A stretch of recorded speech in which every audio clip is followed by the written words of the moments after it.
Sometimes I think that the athletes don't realize the relationships and the network that they have that are built into the platform in which they're a part of they don't even realize it, man. Like, dude, the relationships you create throughout your sports career, whether that's just through high school, whether it's through club sports, whether that's through college, professional, you need to leverage that, man, and be mindful of that.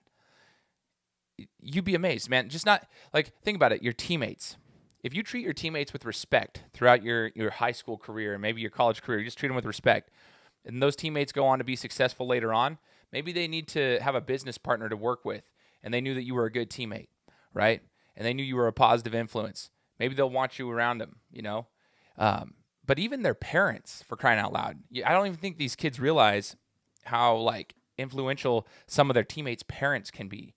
Like, if you're a good person, a good young man, a good young woman who treats others with respect, you have such a cool network of people around you that I think people just forget about sometimes.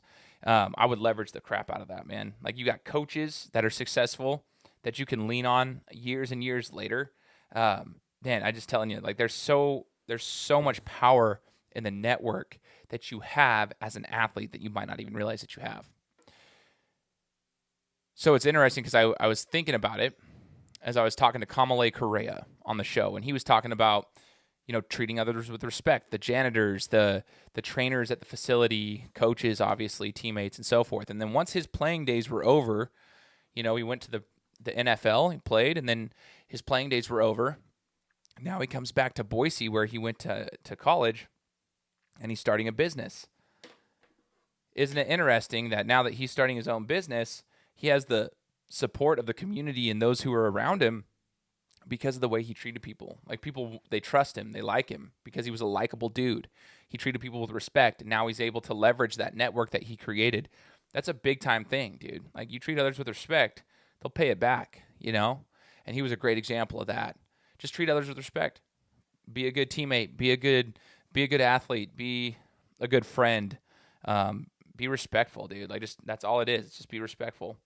Pick up after the games. I mean, there's one thing that Colin Grove, who is the director of Idaho Premier Basketball, where I coach, he always tells the kid, like, clear the benches. Like, when you're leaving at the end of the game, pick up all the trash.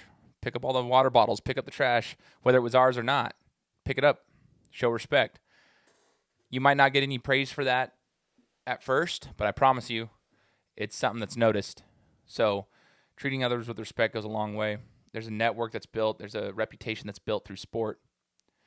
Another life lesson through sport that I'm learning right now is just how important these lessons you learn through sports are for the rest of your life. I've said it a million times, but just in the recent interviews that I've done, Nate Daniels, former professional football player who's an author now, a motivational speaker, Dean Tolson, he was illiterate, dude. He couldn't read and write and was playing for the Supersonics. He was drafted by Bill Russell, and then later on in life went back to college to get his degree, and then he finished with a master's and finished magna cum laude.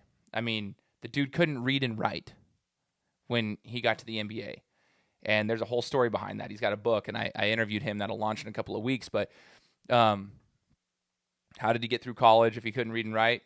When he was at Arkansas, well, there's a whole story behind that on how that happened. It's kind of interesting, but these stories are that they're using their knowledge from sport to then share in other ways to help educate other up-and-coming athletes.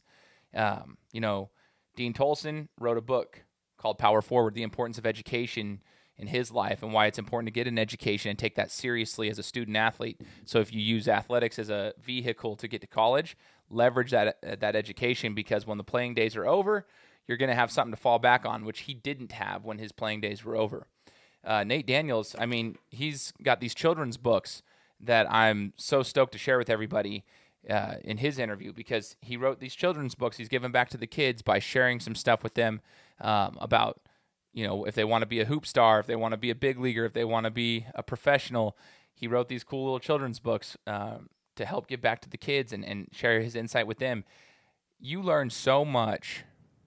You learn so much through sport, man. I tell you what. You learn so much through sport, and it's such a fun thing to see when you actually leverage what you learn and give back to the community. So just something to be mindful of. I just some thoughts on my mind today and on the game time grind. Just some things to be mindful of, and don't take it for granted, because sometimes the seasons will end short and you get caught up in the crappy part of sports, which is like, man, I wish season didn't end so soon. And, you get caught up in that. But once you get past the frustration of sport, which is losing, man, you'll look back and you'll be like, man, I learned a ton. And I encourage you guys to always take advantage of the lessons that you're learning right now. It'll come back for you. And it's so cool to hear from former athletes with their experiences, because that's how we elevate one another. Take care.